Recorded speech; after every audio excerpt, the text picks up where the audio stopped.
목사님 요나 말씀으로 이야기를 하려고 그러는데 우리 요한복음 3장 16절 전반부에 이런 말씀이 있어요. 하나님이 세상을 이처럼 사랑하사. 요것만 우리 한번 따라해 볼게요. 하나님이 세상을 이처럼 사랑하사. 네, 나머지 부분 목사님 읽을게요. 독생자를 주셨으니 이는 그를 믿는 자마다 멸망하지 않고 영생을 얻게 하려 하심이라. 네, 어렵죠? 그래도 괜찮아요. 하나님이 세상을 이처럼 사랑하사. 이 부분만 기억하면 돼요. 자, 우리 친구들, 목사님이 질문을 하나 할게요. 하나님은 교회를 다니지 않는 친구, 나랑 싸우는 친구, 못된 친구, 내가 마음에 들지 않는 친구, 그런 많은 친구들도 사랑하실까요? 사랑하지 않을까요? 자, 사랑한다 손 들어볼까요? 크게. 사랑하지 않는다 손 들어볼까요? 예. 하나님은 놀랍게도 모든 사람을 사랑하세요. 자, 요나 선지자가 하나님이 부르셔서 니느웨라는 곳에 가서 하나님의 심판을 이제 경고하게 됐어요. 하나님이 너희들이 잘못한 행동에 대해서 심판하실 거야, 이렇게 말하게 하셨어요. 왜 그러셨냐면 니느웨 사람들을 아끼셨기 때문에 그래요. 니느웨 사람들을 살려주시려고 요나를 부르셔서 그 일을 하신 거예요.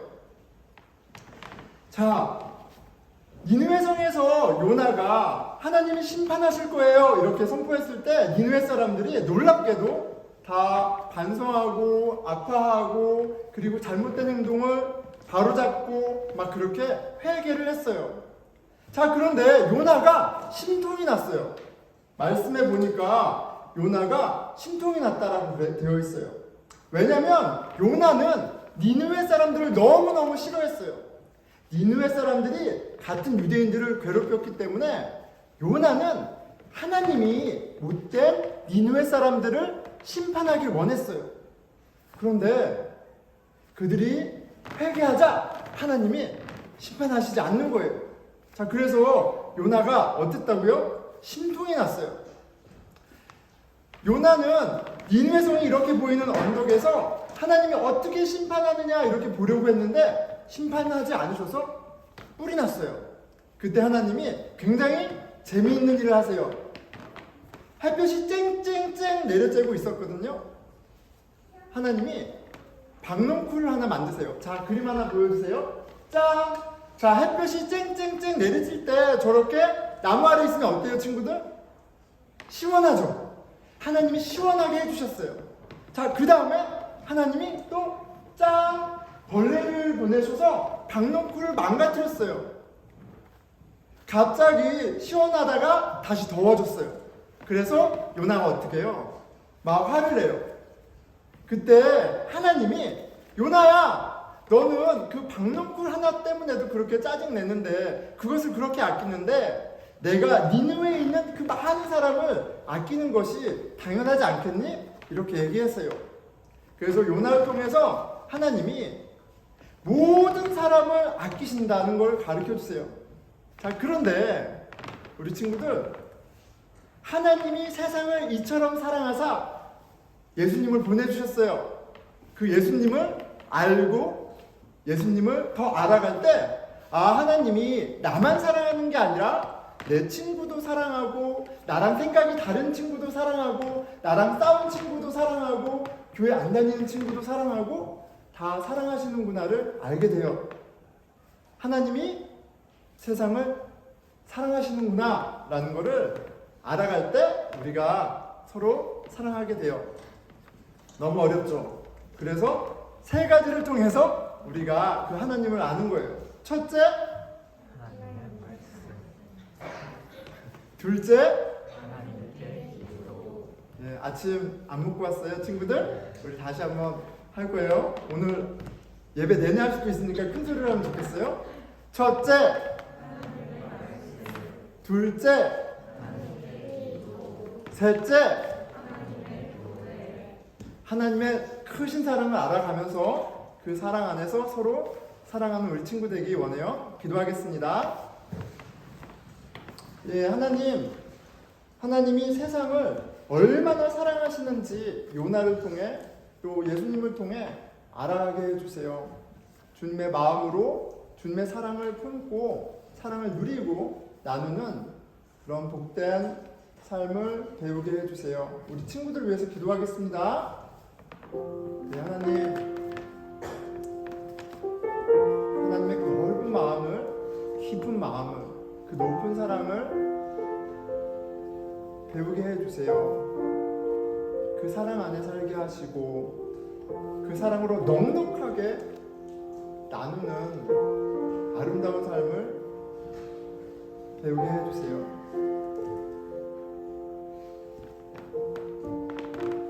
살아계신 우리 주 예수 그리스도의 이름으로 기도드렸습니다. 아멘. 자, 여러분, 우리 이 자리에서 같이 예배드리는 여러분이나 또 영상을 통해서 또 예배드리는 우리 형제 자매들 모두 같이 주님께 기쁨이 되는 그런 예배를 드리기 원합니다. 주님은 영이시니 여기에도 계시고 또 여러분들 각자의 자리에도 계심을 믿습니다. 환영하고요. 광고 말씀드리겠습니다. 자, 이제 이번 주가 4월의 마지막 주고요. 다음 주가 5월의 첫째 주예요. 매달 첫째 주에는 우리 성찬식을 드립니다. 그리고 순모임은 없고요. 그런데 1월 달 첫째 주, 5월 달 첫째 주, 그리고 9월 달 첫째 주에는 교인 전체 모임이 있어요. 그래서 한 학기를 돌아보고 또 다음 학기를 또 설명하고 계획하고 또 같이 우리 교회가 가는 방향에 대해서 이야기하는 시간을 갖습니다.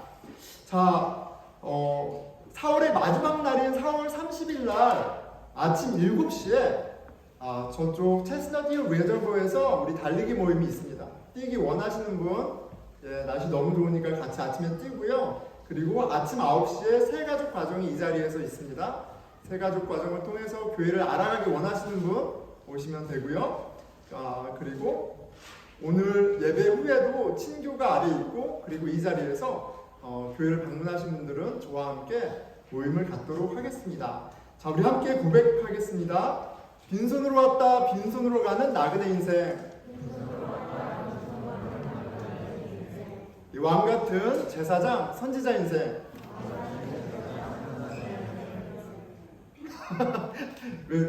죄송합니다. 제가 그렇게 흐릿하게 하지 마시고 좀 절도 있게 매너리즘에 너무 빠지지 마세요. 다시 하겠습니다. 왕같은 제사장 선지자 인생. 얼마나 좋아요? 아낌없이 주고 아낌없이 사랑하며 주 예수와 함께 살자. 우리 다 함께 일어나셔서 서로 웰컴하는 시간 갖겠습니다. 우리 오늘 말씀은 친절한 예수님이라는 주제로 말씀을 전하려고 합니다. 자, 질문을 한 가지 해볼게요, 여러분. 교회 좋아하세요? 교회?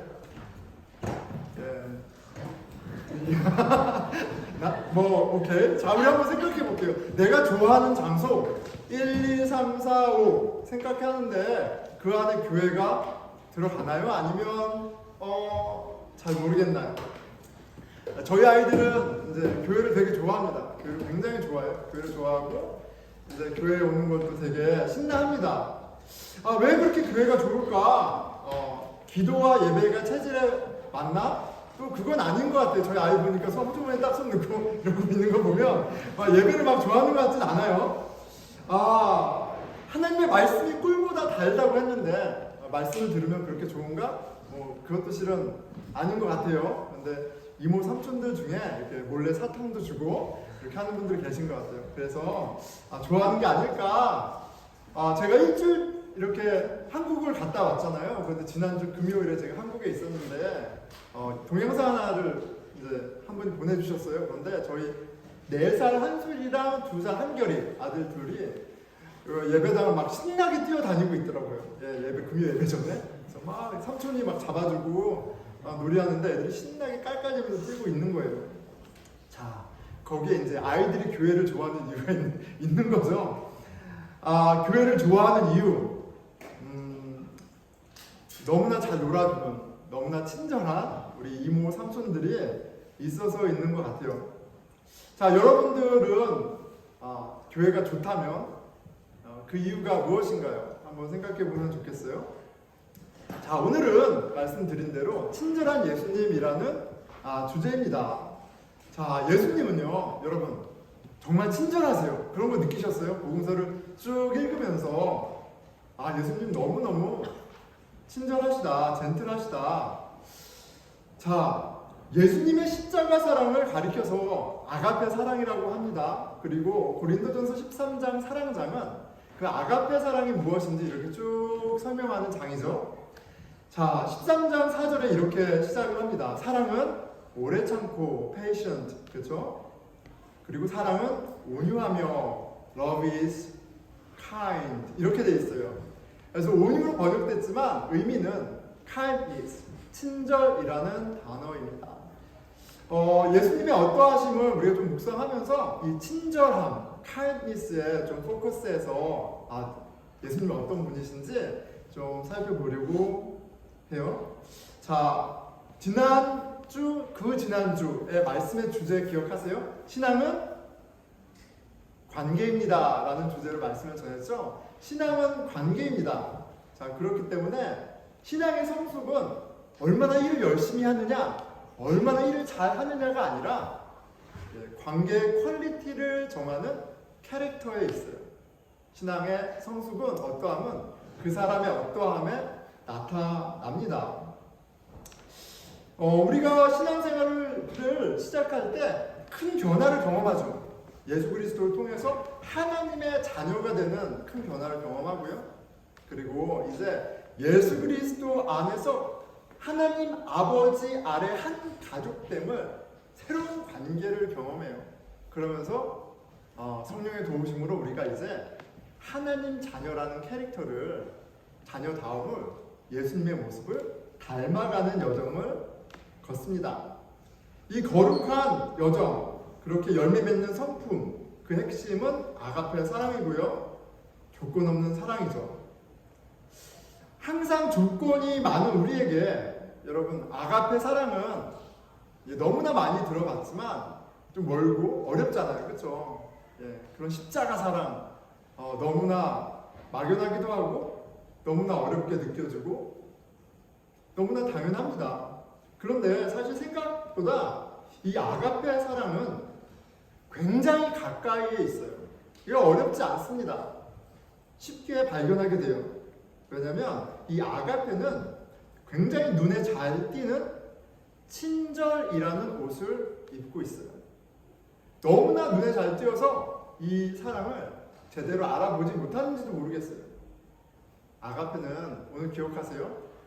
친절이라는 옷을 입고 있다. 자, 요한복음 20장은 예수님께서 부활하신 첫날, 이제 무덤을 찾아온 막달라 마리아의 이야기로 시작합니다. 그렇죠? 막달라 마리아가 당황해요. 왜 당황하죠? 예수님의 시체가 사라졌어요. 이제 죽으신 예수님을 기념하기 위해서 애도하면서 그 시체를 찾아왔는데 사라졌어요. 그래서 막 당황하고 굉장히 슬퍼합니다.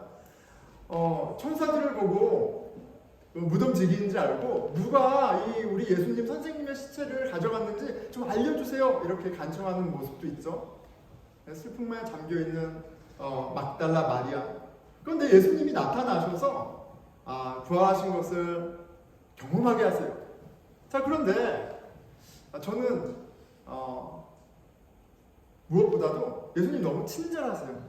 무슨 말이냐면 막달라 마리아의 무지, 그리고 믿음 없음을 꾸짖을만 한데 그걸 꾸짖지 않으시고 친절하게 자기를 드러내주세요. 친절하게 마리아를 슬픔에서 건져내시고 부활의 소식을 전하게 하십니다. 자, 왜냐면요, 이거는 정말 예수님이 복음서에 보면 당신이 죽으시고 부활하실 것에 대해서 수차례 설명해주고 얘기하세요. 그런데 아무도 믿지 못하는 거예요. 막달라 마리아도 믿지 못하는 거예요. 그런 막달라 마리아를 저 같으면 꾸짖었을 텐데. 내가 그렇게 얘기했잖아, 부활한다고. 근데 왜 슬퍼해? 왜 못 알아봐? 이렇게 얘기할 만한데 예수님 그렇게 하지 않으세요. 기이하게, 신기하게 친절을 하십니다. 자, 20장 이후로 이제 세 가지 이야기가 전개가 됩니다. 다 예수님이 부활하셔서 제자들을 찾아오신 이야기들이에요. 첫 번째 이야기는 이제 막달라 마리아가 제자들에게 가서 예수님의 부활을 전했어요. 제자들이 그 이야기를 듣고 모였습니다. 모였는데 그들이 부활의 소식을 들었지만 어떠했어요? 두려워하고 있었어요. 그래서 모여서 문을 걸어 잠그죠.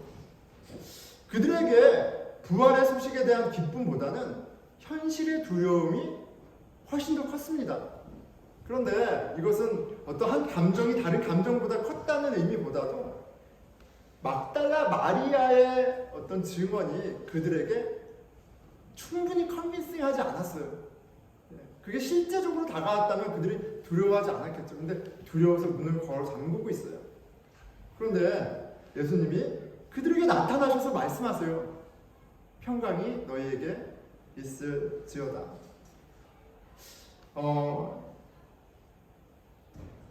이 짧은 이야기 가운데 두 번에 걸쳐서 이 말씀을 하고 계십니다. 19절과 21절에 너희에게 평강이 있을지어다 이 말씀이 있고요. 그리고 가운데 20절에 이 말씀을 하시고 손과 옆구리를 보이시니 제자들이 주를 보고 기뻐하더라 이렇게 설명하고 있어요. 두려워하고 있는 제자들에게 나타나셔서 그 두려워하는 믿음 없음을 꾸짖지 않으시고 야 내가 그렇게 얘기했잖아. 내가 그렇게 많은 기적을 보여줬잖아. 나사로를 살리는 것도 보여줬잖아. 내가 이렇게 많은 일을 보여줬는데 다 까먹고 니들 지금 벌벌벌 떨고 도대체 뭐 하는 거야? 라고 할 만한데 그렇게 안 하셨다고요. 그들 위로하세요. 평강을 주세요. 그들에게 못자국을 보여주세요.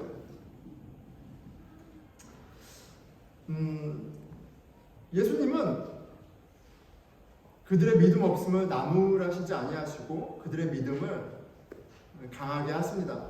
너무나도 따뜻하신 예수님, 친절한 예수님을 부활하신 그래서 제자들을 찾아오신 그 예수님의 모습 가운데 우리가 발견하게 돼요.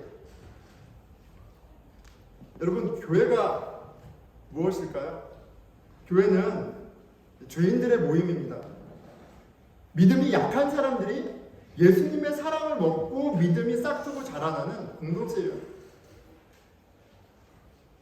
예수님의 이 아가페의 사랑, 우리의 믿음의 걸음이 되고 믿음을 자라게 하는 생명이 되는 이 아가페 사랑 이름이 있습니다. 바로 친절이 세상이 줄 수 없는 하늘로부터의 평강이 예수님의 친절을 통해 따뜻하게 전해지고 있어요. 그가 보이신 손의 못자국과 허리의 창자국이 말해줍니다. 어서 와서 보고 만져보아라. 내가 죽음을 이겼노라. 내가 너희를 이처럼 사랑하노라. 자, 두 번째 이야기는 중심인물이 있어요. 도마라는 사람이에요. 토마스. 도마가 등장합니다.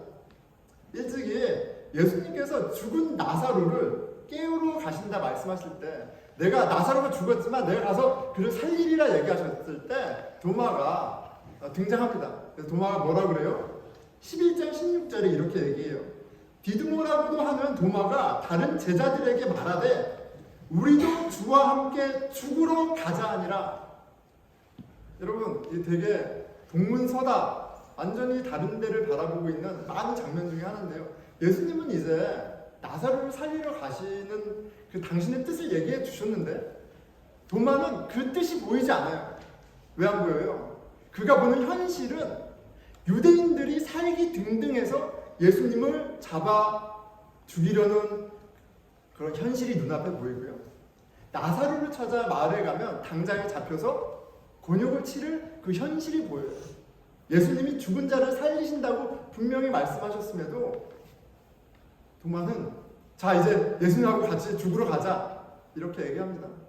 왜요? 현실 때문에 하나님의 뜻을 보지 못하는 그의 영적인 상태인 거예요. 도마는 예수님께서 첫 번째로 제자들에게 나타나는 자리에 없었습니다. 너무나 현실적인 사람이에요. 그 자리에 없었어요. 부활을 기념하는 첫 번째 주일 예배 도마는 불참했습니다. 도저히 믿지 못했던 거예요. 자, 25절에 여드레를 지나서 제자들이 다시 집 안에 있을 때 도마도 함께 있고 문들이 닫혔는데 예수께서 오사 가운데 서서 이르시되 너희에게 평강이 있을지어다 하시고 도마에게 이르시되 내 손가락을 이리 내밀어 내 손을 보고 내 손을 내밀어 내 옆구리에 넣어보라. 그리하여 믿음 없는 자가 되지 말고 믿는 자가 되라. 이렇게 얘기하세요. 내 손가락을 그 못자국에 넣으며 내 손을 그 옆구리에 넣어보지 않고는 믿지 못하겠다라고 말했던 도마, 믿음 없는 도마에게 예수님이 평강을 전하시고 그리고 만져주게 하세요. 예. 그렇게 강하게 부정하고 믿음 없음을 이야기했음에도 예수님은 도마를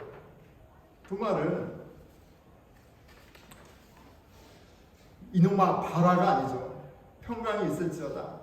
그에게 믿음을 주시고 도마는 그 은혜와 사랑 안에서 진실한 신앙 고백을 하게 됩니다. 28절이에요. 나의 주님이시요 나의 하나님이시니이다. My Lord, my God. 슬픔에 무너져 있는 마리아, 그렇죠? 두려움 가운데 문을 걸어 잠그고 벌벌 떨고 있는 제자들. 내가 절대 믿지 못하겠어. 이 불신앙의 대표 도마는 여러분 우리와 꼭 많이 닮은 모습이에요. 천지를 창조하시고 다스리시며 당신의 선하신 뜻을 이루시는 그 전능하신 하나님을 믿지만 두려워하고요. 슬퍼하고요. 믿지 못합니다. 자, 그런 그들에게 예수님은 그들 책망하고 꾸짖으시고 혹독하게 대하시는 것이 아니라 기이하게 친절함으로 다가오셔서 그들의 믿음을 세워주세요. 다시 한번 보게 되죠. 여러분, 교회는 이런 모임이에요. 죄인들의 모임, 믿음도 없고 의리도 없고 배짱도 없고 아무것도 없는 죄인들에게 찾아오신 구원자 예수님을 만나는 모임. 예수님이 시작하신 공동체가 바로 교회 문화라는 걸 이 이야기를 통해서 다시 보게 됩니다. 다른 것으로 교회가 시작하고 다른 것으로 교회가 세워지는 게 아니라 친절한 예수님, 당신의 사랑으로 교회가 세워지고 교회가 교회로 자라납니다. 자, 오늘 본문은 그 제자들에게 나타나시고 그리고 도마에게 나타나시고 그리고 세 번째로 나타나신 이야기가 오늘 본문이에요. 베드로에게 나타나시죠. 14절에 이렇게 이야기합니다. 이것은 예수께서 죽은 자 가운데서 살아나신 후에 세 번째로 제자들에게 나타나신 것이라. 3은 컴플릿 넘버예요. 하나님의 숫자입니다. 요한이 셀렉티브하게 이 세 가지 스토리를 구성하고 있어요. 부활하신 하나님 예수 그리스도께서 부활하셔서 제자들에게 나타나신 세 가지 사건을 이렇게 소개하면서 예수님의 부활은 분명한 것이다, 실제로 있었던 것이다 라는 것을 구조적으로 보여주고 있습니다. 부활의 확실성뿐 아니라 하나님의 사랑이 아가페임을 보여줍니다. 어떤 사랑이요? 조건 없는 사랑, 사랑하시되 끝까지 하는 사랑입니다. 그리고 오늘 계속 주목해서 보는 것처럼 친절이라는 옷을 입고 있는 사랑이에요. 자, 오늘 예수님은 베드로와 이제 그 제자들을 만나시는데요. 갈릴리 호숫가의 어부로 돌아온 베드로와 제자들을 찾아오세요. 그들을 처음 만났던 장소로 다시 찾아오십니다. 그런데 베드로와 제자들은 지금 어떤 상태예요? 어떤 단어가 어울릴까요? 실패자, 패배자, 무엇보다도 배신자. 그렇게 완전히 루저가 되어 일상 속으로 돌아와 일상을 살아가는 자들, 예수님은 그들의 일상으로 찾아오십니다. 다시 찾아오세요. 그런데 그들은 처음 그랬던 것처럼 진정한 주인이요 하나님이신 예수님을 알아보지 못해요. 그런데 예수님은 섬세하게, 아주 친절하게 모든 상황을 연출하십니다. 첫 만남이 오늘의 만남으로 이어지며 제자들을 사랑하시되 끝까지 사랑하시는 하나님, 아가페의 하나님이라는 사실을 보게 하십니다. 제자들은 주님이시요 하나님이신 예수님의 그 섬세한 연출 가운데 다시 발견하는 감격을 맛봅니다. 한 제자가 소리치죠. 주님이시라! 예수님이시다! 베드로가 바다로 뛰어내려 예수님에게 달려갑니다. 자, 예수님인 것을 알아보고 베드로가 3번 예수님을 배신했던 그 베드로가 모든 제자들의 대표격인 베드로가 예수님에게 달려갑니다. 그런데 그곳에 예수님이 무엇을 하고 계셨냐면 아침을 준비해 놓고 계셨어요. 9절, 육지에 올라보니 숯불이 있는데 그 위에 생선이 놓였고 떡도 있더라. 우리 한번 상상해 보는 거예요. 예수님이 제자들을 위해서 밤새도록 수고하고 있는 제자들을 위해서 숯불을 준비해서 올려놓고 계시고 숯불을 피우고 거기에 고기를 얹고 고기를 굽고 음식을 준비하고 계세요. 자, 예수님이다 뛰어내려서 예수님을 향해 가는데 베드로 눈에 가장 선명하게 보였던 게 무엇이었겠어요? 숯불이겠죠. 불이 보였을 거예요. 예수님과 베드로의 거리가 점점 좁혀져 가겠죠. 멀리서부터 베드로의 눈에 이 숯불이 점점 더 밝혀왔을 겁니다. 새벽 어둠을 밝히던 그 숯불, 어쩌면 예수님보다 그 숯불이 더 선명하게 보였을 거예요. 자, 예수님을 향해 달려가던 베드로는 그 숯불을 계속 보게 되죠. 자, 그 숯불을 보면서, 그 숯불 가운데 있는 예수님을 보면서 한 가지 장면을 떠올렸을 것 같아요. 혹시 대제사장 마당에서 그가 몸을 녹이며 쬐던 숯불이 기억나지 않았을까 생각해 봅니다. 18장 18절이에요. 그때가 추운 고로 종과 아랫사람들이 불을 피우고 서서 쬐니 베드로도 함께 서서 쬐더라. 예수님이 대제사장 집 앞에서 곤욕을 치르고 계실 때 베드로가 어떤 일이 벌어지나 이렇게 마당에서 보고 있었어요. 날씨가 추웠고 사람들은 불을 쬐고 있었습니다. 자, 21장 9절의 숯불과 그리고 18장 18절의 불이 안슬라키아라는 같은 단어예요. 숯불로 불로 번역됐지만 같은 헬라어입니다. 그리고 이 단어는 성경에 딱 2번만 언급돼요. 바로 갈릴리 호숫가에서 한 번, 그리고 그 전에 대제사장 앞마당에서 한 번이에요. 이 숯불은 링크가 되죠. 지금 예수님이 제자들에 위해 조반을 아침을 준비하기 위해 피운 숯불과 대제사장 마당에 피워진 숯불이 같은 거예요. 베드로는 그 대제사장 집 마당 앞에 그 숯불 앞에서 예수님을 3번 부인합니다. 완벽하게 예수님을 부인해요. 예수님을 위해서 죽겠다고 얘기했던 베드로가 몇 시간 만에 3번 완벽하게 예수님을 부인합니다. 베드로에게 숯불은 자신의 배반을 떠올리는 그런 트리거일 거예요. 베드로의 상처를 떠오르게 하는 숯불로 예수님은 뭐라고 계세요? 그 배신자, 패배자, 루저 베드로를 위해 아침을 굽고 계세요. 기가 막힌 장면입니다. 비추신 예수님은 상처의 장소를 내가 무너져버린 그 장소를 은혜의 장소로, 거듭남의 장소로 바꾸세요. 어둠 가운데 숯불은 어두운 세상 가운데 임하는 빛을 비추시는 성령님을 떠오르게 합니다. 그리스도의 영이신 성령님이 함께하는 곳에 죄를 들추는 심판과 또 기이하게도 신비하게도 죄를 덮으시는 하나님의 은혜가 함께 있습니다. 성령님이 우리의 마음을 조명하실 때 우리는 죽도록 이기적인 사랑이라고는 눈꼽만치도 없는 배은망덕한 죄인을 그런 나를 대면하게 됩니다. 여러분, 우리가 아가페 사랑, 친절이라는 옷을 입고 있고 친절이 하나님의 신적인 사랑을 보여주는 굉장히 가까운 증거가 된다, 이런 맥락으로 얘기하고 있어요. 그런데 우리 하나님 없이도 친절한 것 같지 않나요? 뭔가의 호의를 베풀잖아요. 그런데 가만히 우리가 하나님 없이 베푸는 친절을 들여다보면 우리는 어떤 때 친절합니까?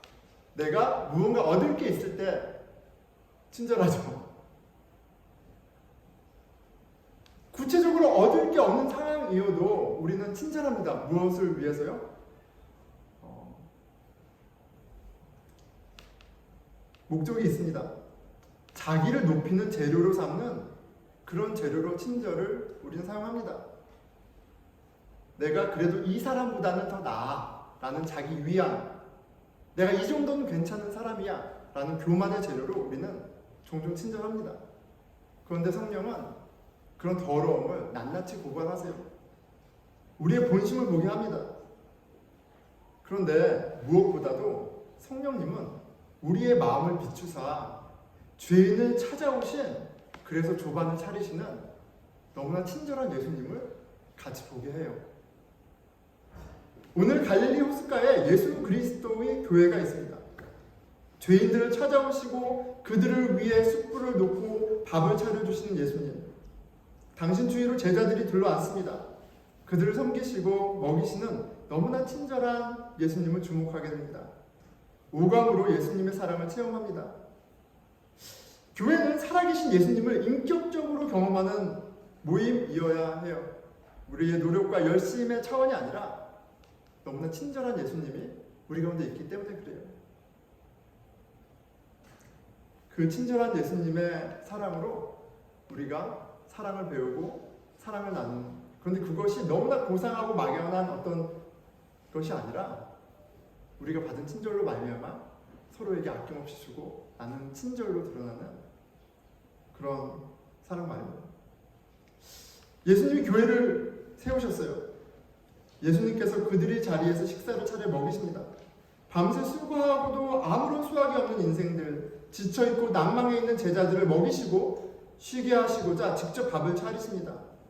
세상에서 밥은 종이 차리지만 하나님 나라에서는 높은 사람이 밥을 차립니다.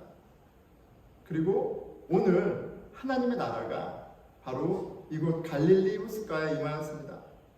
12절 13절 예수께서 이르시되 와서 조반을 먹으라 하시니 예수께서 가셔서 떡을 가져다가 그들에게 주시고 생선도 그와 같이 하시니라. 일찍이 제자들은 예수님이 잡히시기 전날 밤 저녁 식사에서 예수님이 주시는 빵과 고기를 먹었습니다. 제자들의 밥을 씻겨 주시던 그날의 만찬, 빵과 고기가 있었고, 주님은 우리를 먹이시는, 우리를 살리시는, 우리에게 한없는 친절로 우리를 보듬으시는 사랑의 하나님이라는 걸 이 만찬을 통해서 만찬을 기억하며 다시 경험하고 있습니다. 20장과 21장에는 부활하신 예수님께서 제자들을 찾아오신 세 가지 이야기를 이렇게 담고 있습니다. 너무나 친절하고요, 이해할 수 없는 주님이시고 하나님이세요. 그런데 여러분, 우리가 요한복음을 처음 읽어 내려갈 때 하나님이, 예수님이 이러한 분이라는 사실을 이미 언급했다라는 것을 우리가 기억할 수 있어요. 처음부터 이런 기이하게 친절한 예수님의 이야기, 그 시작이 바로 요한이 전한 복음의 소식이었습니다. 3장 16절이죠. 하나님이 세상을 이처럼 사랑하사 독생자를 주셨으니 이는 그를 믿는 자마다 멸망하지 않고 영생을 얻게 하려 하심이라. 처음 제자들을 찾아 갈릴리를 찾아오시고 부활 후에도 제자들을 찾아 갈릴리로 다시 찾아오신 예수님, 그분의 기이하고 놀라운 친절이 우리에게 보여주는 것은 분명합니다. 하나님이 저와 여러분을, 이 세상을 놀랍도록 사랑하고 계세요. 자, 말씀을 맺겠습니다.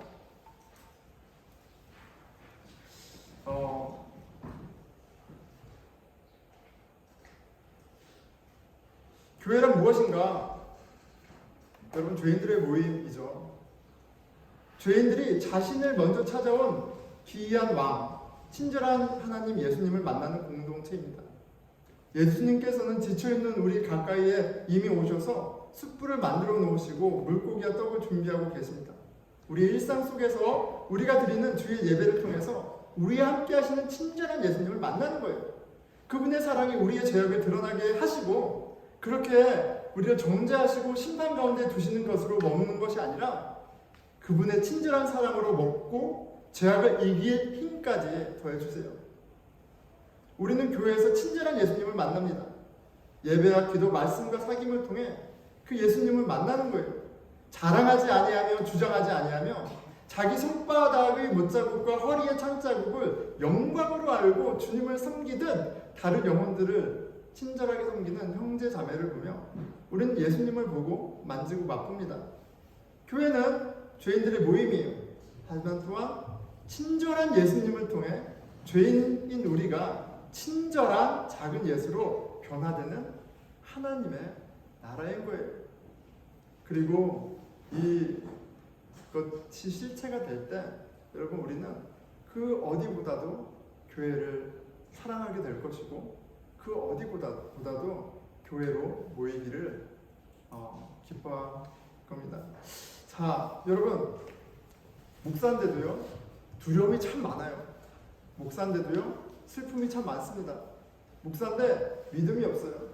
일주일 교회를 갔는데 교회가 한국 가는데 내가 돌아오지 못하면 어떡하지? 비행기가 떨어지면 어떡하지? 내가 내 아이들을 다시 볼 수는 있는가? 그런 두려움들이 막 몰려옵니다. 상황 가운데 한계들을 보고 낙심하고요. 그리고 무엇보다도 내가 예수가 주라는 복음을 전하는 제가 예수를 믿지 못하는 저를 매번 대면합니다. 그게 제 모습이에요. 그런데 너무나도 기이하게 예배 가운데, 찬양 가운데, 금요일날 기도하는 가운데, 나눔을 듣는 가운데, 성경 공부 가운데, 성도가 주 안에서 교제하는 가운데 그 자리에서 우리를 친절하게 맞아주시고 우리를 변함없이 사랑하시는 기이하도록 놀라운 친절한 예수님을 만나요. 그 친절이, 그 사랑이 저로 하나님 나라를 소망하게 하고 저로 다른 영혼들을 품고 섬기고 하나님이 하실 일을 기대하게 합니다. 여러분, 우리 하나님 어떤 분이라고요? 친절한, 놀랍도록 친절한 하나님이세요. 그 하나님을 경험하는 그런 복된 신앙생활 되기를 축원합니다. 기도하겠습니다.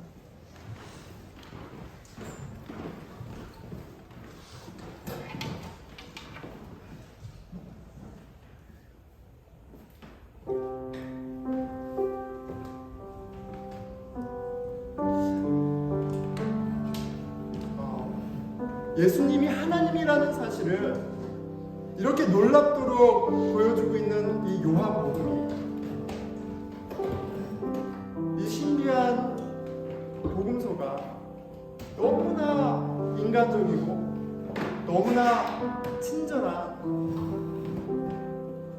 하나님 예수님 보여주심에 참으로 놀랍습니다. 당신의 사랑이 아주 멀리 있는 것이 아니라 성도가 나누는 친절 가운데, 따뜻한 말 한마디 가운데, 환대 가운데, 식사 한 끼 가운데 함께함을 보게 해주셔서 감사합니다. 그 좋으신 하나님, 그 좋으신 예수님을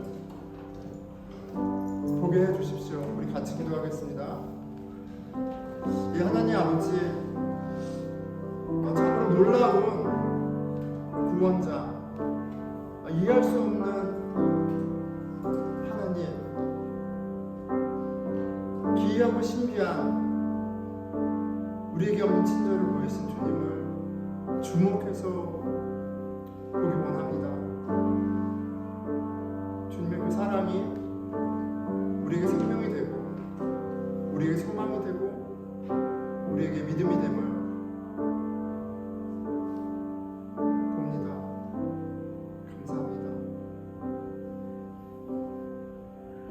우리 공동체를 위해서 함께 기도했으면 좋겠습니다. 우리 함께 예수 그리스도를 주로 고백하며 함께 하나님 알아갈 때 우리의 소원이 예수 그리스도 닮아가는 데 있기를 축원합니다. 그런데 무엇보다도 그 친절한 예수님을 풍성히 경험하는 그런 공동체가 되게 해 주십시오. 우리 같이 공동체를 위해서 기도하겠습니다. 예, 하나님 아버지, 우리의 자랑이 예수 그리스도가 되게 해 주십시오. 우리가 서로를 존중하고 용납하고 함께하는 이유가 예수님이 되게 해 주십시오. 사랑하시되 끝까지 사랑하시고 친절하시되 끝까지 친절하신 그 주님이 우리 공동체 가운데 경험되어질 수 있도록 도와주시옵소서. 그 좋으신 예수님을 찬양하고 경배하는 저희 되게 해주십시오. 우리 다 함께 일어나셔서 찬양하며 그 좋으신 하나님을 높이겠습니다.